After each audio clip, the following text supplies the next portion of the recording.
Dahil sa isang viral outbreak, isang bus convoy ang naglilikas ng mga tao mula sa mga lungsod upang dalhin sila sa isang quarantine zone na tinatawag na Harmony. Biglang huminto ang convoy bago makarating sa gate at bumaba ang isang sundalo sa bus para mag-imbestiga. Pagkaraan ng ilang minuto, sinubukan ng isang opisyal na nanatili sa likod na makipag-usap sa sundalo, ngunit walang natanggap na tugon. Nagpasya siyang sundan siya, ngunit pagkaalis niya, lumitaw ang sundalo at kinagat siya sa leeg. Pumasok sa bus ang infected na sundalo at agad siyang itinulak ni Jack at Patrick palabas. Nang mawala ang infected na sundalo, nagpasya si Jack na kumuha ng sandata mula sa namatay na opisyal. Habang sinusubukang kunin ni Jack ang sandata, biglang nabuhay muli ang patay na sundalo at inatake siya. Nagawa ni Jack na barilin ang zombie, ngunit nakakita ng mas maraming infected na sundalo na paparating, kaya nagtago siya sa ilalim ng bus habang sinusubukang isara ni Patrick ang pinto. Nagsimulang magpanik ang mga tao sa loob ng bus at sinubukang tumakas sa likod.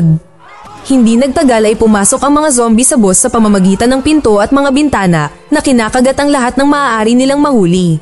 Sinubukan ni Patrick na abutin ang kanyang asawang si Emma, ngunit itinulak siya palabas ng bus nang may zombie na bumangga sa kanya. Hinampas ni Patrick ang ulo ng zombie sa bus hanggang sa malaglag ito. Sa hindi kalayuan, mahigpit na hinawakan ni Emma ang kanyang sanggol habang nananatiling nakatago sa mga zombie.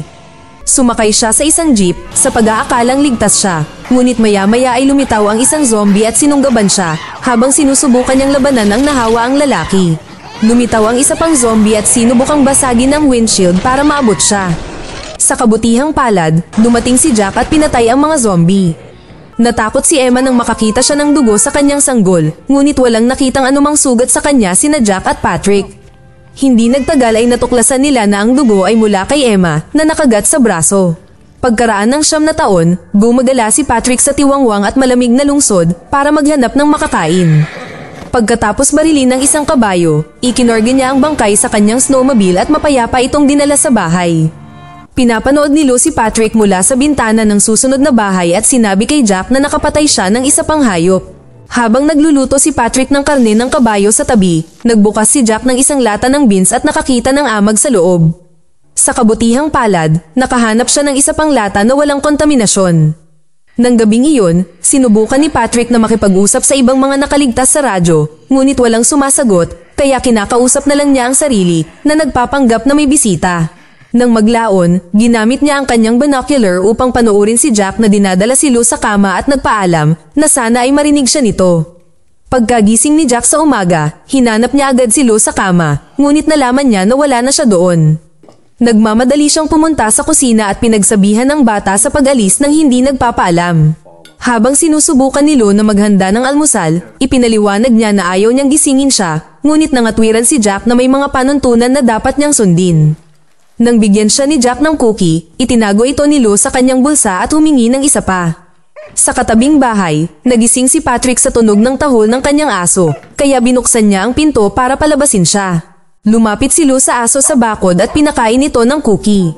Nang tumakbo ang aso sa ibang bahagi ng bakod, natuklasan ni Lou na nagawa niyang maghukay ng isang butas na magbibigay daan sa kanya na makadaan.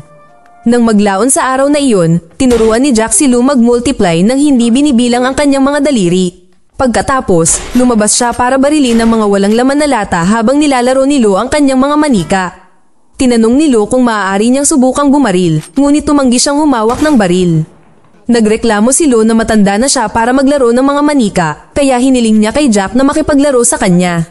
Habang nag-e-enjoy siya kay Lou, nakita ni Jack si Patrick na bumalik mula sa isang supply run, ngunit hindi siya binati.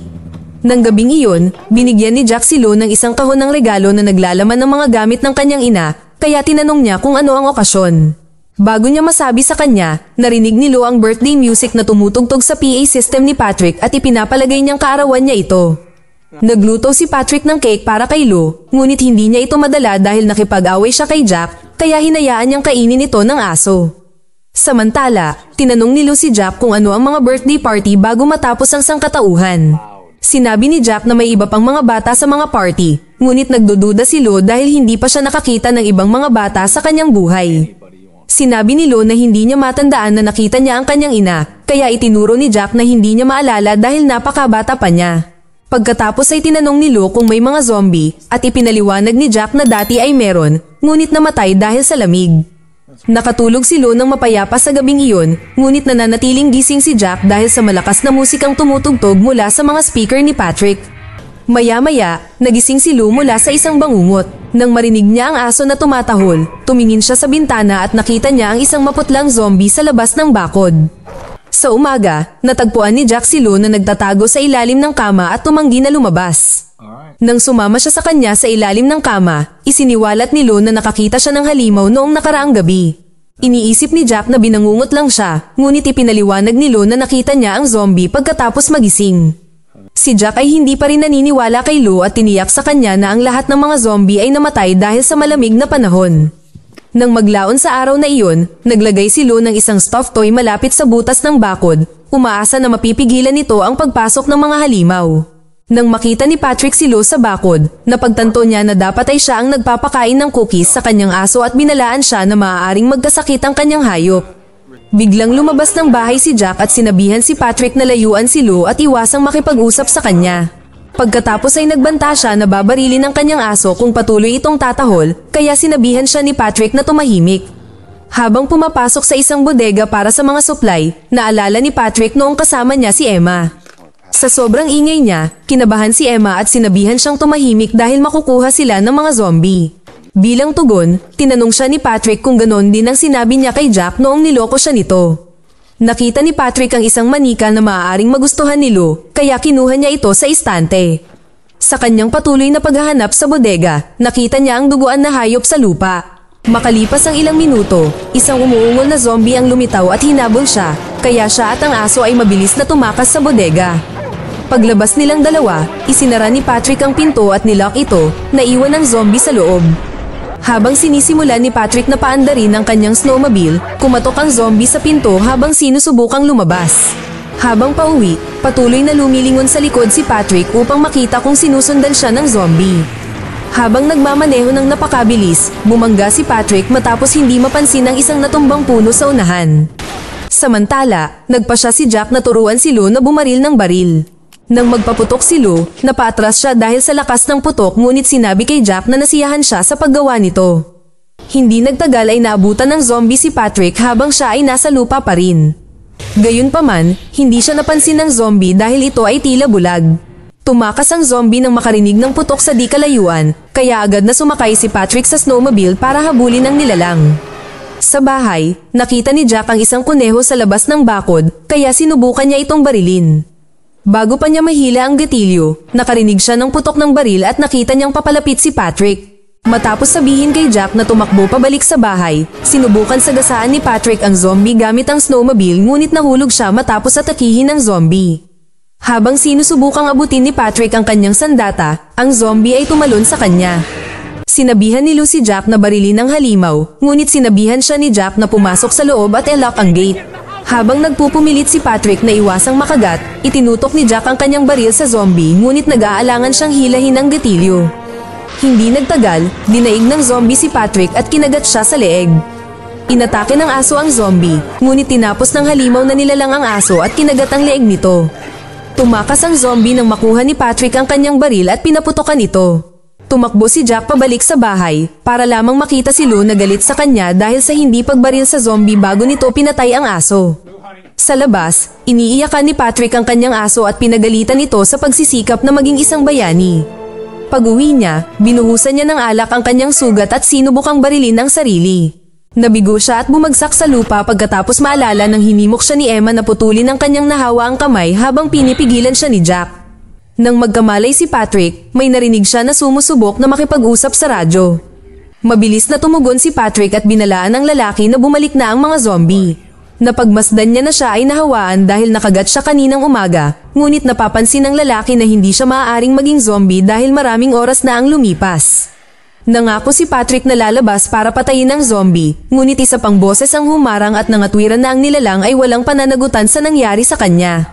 Itinuro ng boses na dapat sana ay tinulungan siya ng kanyang kapitbahay. Kinabukasan, hinarangan ni Jack ang mga pinto at bintana ng bahay, umaasa na si Patrick ay magiging isang zombie. Gayunpaman, itinuro ni Lo na hindi nahawahan si Patrick at pinagalitan si Jack dahil hindi siya naniwala sa kanya nang sabihin niya sa kanya ang tungkol sa halimaw na nakita niya noong nakaraang gabi. Sinubukan ni Jack na pakalmahin siya sa pamamagitan ng pagbibigay sa kanya ng 2 cookies, ngunit isiniwalat ni Lo na ang isa ay para sa aso. Pagkatapos ay sinabi sa kanya ni Lo na gusto niyang mamites ng mga bulaklak para sa kanyang ina sa labas nang hindi kinakailangang humingi ng pahintulot, ngunit itinuro ni Jack na hindi ito posible dahil bumalik na ang mga zombie. Nang lumabas si Jack para mamites ng ilang bulaklak, nakakita siya ng isang manika sa lupa at napagtanto na kinuha ito ni Patrick para kay Lo. Noong araw na iyon, ang boses sa radyo ay nagsimulang humimok kay Patrick na patayin si Jack. Nang tumanggi si Patrick, pinupuna siya ng boses dahil sa sama ng loob kay Jack habang hinahayaan niyang mamatay si Emma.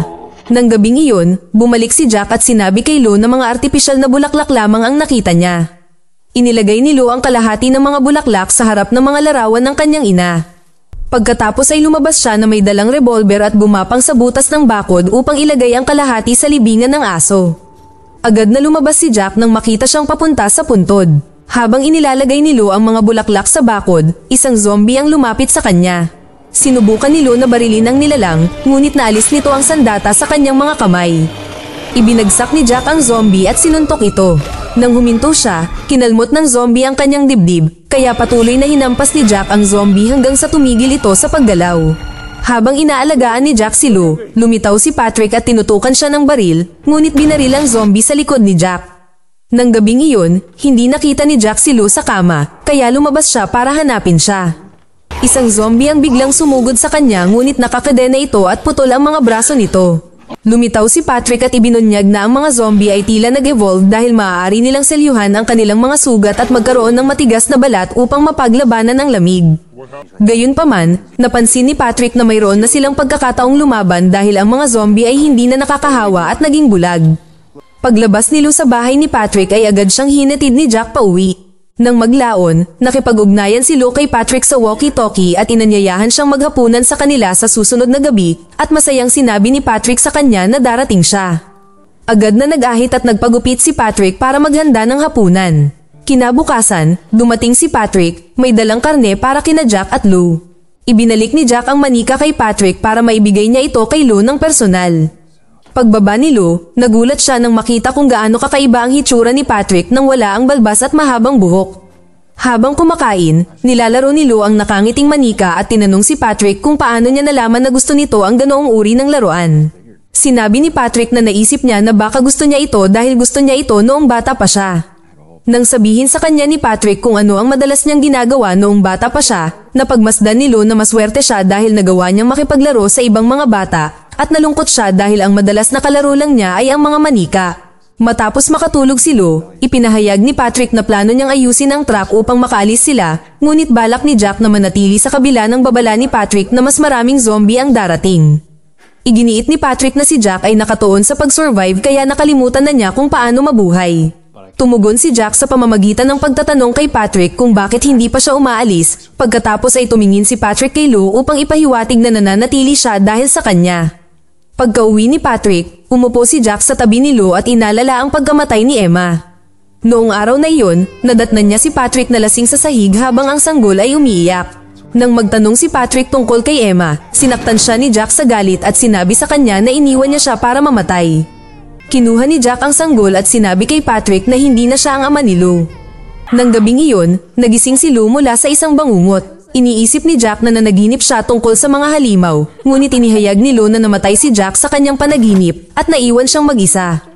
Kinaumagahan, nagpa siya sina Jack at Lo na umalis ng bahay at sumama kay Patrick.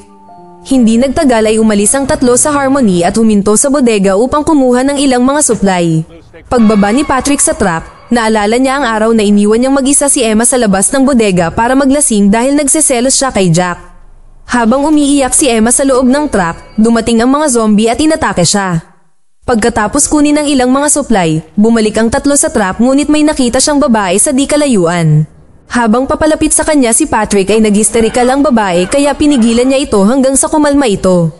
Sa halip na ituloy ang kanilang paglalakbay, inihatid ng tatlo ang babae pauwi. Nang magising ang babae sa gabing iyon, sinabi niya sa tatlo na siya at ang kanyang pamilya ay nagkulong sa kanilang bahay sa panahon ng pagsiklab. Pagkaraan ng isang taon, nagpa siya silang magtungo sa Hilaga at manirahan kasama ng iba pang mga nakaligtas. Inihayag ng babae na nakilala niya ang isang lalaki at nabuntis, ngunit hindi nagkaroon ng pagkakataon ng lalaki na malaman na siya ay magiging isang ama. Ikinwento niya na sumali sila sa isang convoy upang makarating sa isang lambak, ngunit lahat ay namatay sa isang pag-atake ng zombie maliban sa kanya. Biglang narinig ng babae ang nakakadena na zombie na umuungol, kaya kumuha siya ng baril at tumakbo palabas para barilin ito. Pagkatapos ay binalaan niya si Patrick na ito ang paraan nila ng pagtawag sa isa't isa. Hindi nagtagal, may narinig silang ibang zombie na umaalulong sa di kalayuan, kaya agad nilang nilock ang bahay at kinuha ang kanilang mga armas. Nang dumating ang mga zombie, inilagay ni Jack si Lou sa basement at sinabihan siyang iwasang gumawa ng ingay. Habang naglilibot si Lou, nakatagpo siya ng zombie, ngunit iniiwasan niyang matukoy sa pamamagitan ng pananatiling tahimik. Hindi nagtagal, nagsimulang salakayin ng ibang mga nilalang ang bahay. Hinabol ng isang zombie si Jack sa itaas, kaya tumakbo siya sa isang silid ngunit ibinaba ang kanyang sandata habang nagpupumilit na pigilan ng nilalang. Sa basement, inilagay ni Lou ang kanyang manika sa loob ng isang baul at kinatok ito ng parol upang makagawa ng ingay. Tumalon ang nilalang sa baul dahil sa tunog kaya agad itong isinara ni Lou at ikinulong ang zombie sa loob. Nang makita ni Jack ang isa pang zombie na sinusubukang pumasok sa bintana, kinuha niya ang kanyang baril at binaril ang nilalang sa pintuan. Sinubukan niyang barilin ng ibang nilalang ngunit naubusan siya ng bala, kaya nanatili siyang tahimik upang maiwasang mahuli ang atensyon nito. Habang si Patrick ay nakikipagpunyagi sa isang zombie sa ibaba, ang babae ay nagpatugtog ng malakas na musika upang ma-overload ang matalas na pandinig ng nilalang. Hindi nagtagal ay lumabas si Lou sa basement at sinabi kay Patrick na mayroong halimaw sa ibaba, kaya sinabihan siya ni Patrick na manatili sa silid kung saan pinapanatili niya ang kanyang radyo. Habang nakikipaglaban si Patrick at ang iba pa sa mga zombie, narinig ni Lou ang isang babaeng sinusubukang makipag-usap sa kanila. Nang maubusan ng gasolina ang generator, huminto ang musika at napagtanto ng grupo na wala silang sapat na bala. Napansin ni Lou na sinabihan siya ng babae sa radyo na pumunta sa Spring Falls bago maubos ang kuryente. Habang nagsisimulang salakayin ng mga nilalang ang bahay, sinabi ni Patrick kay Jack na aakitin niya ang mga zombie upang payagan silang makatakas. Pagkatapos halikan si Lou para magpaalam, nagsindi siya ng flare at kinuha ang shotgun ni Jack. Paglabas niya, binaril ni Patrick ang mga zombie sa kanyang dinadaanan habang sumisigaw para maakit ang atensyon ng iba pang nilalang. Nang marating ni Jack at ng iba ang truck, tumakbo si Patrick patungo sa mga bariles ng gasolina. Nang atakihin siya ng isang halimaw, sinindihan ni Patrick ang gasolina na umaagos mula sa bariles na tinapos ang kanyang sarili at ang mga zombie sa pagsabog. Sa huling eksena, pagkaalis nila ng Harmony, huminto sina Jack, Lou, at ang babae sa tabi ng kalsada upang panoorin ang pagsikat ng araw. Mag-subscribe para sa higit pang mga video na tulad nito, i-on ang notification, at mag-iwan ng like para matulungan ang aming channel. Salamat sa panunood.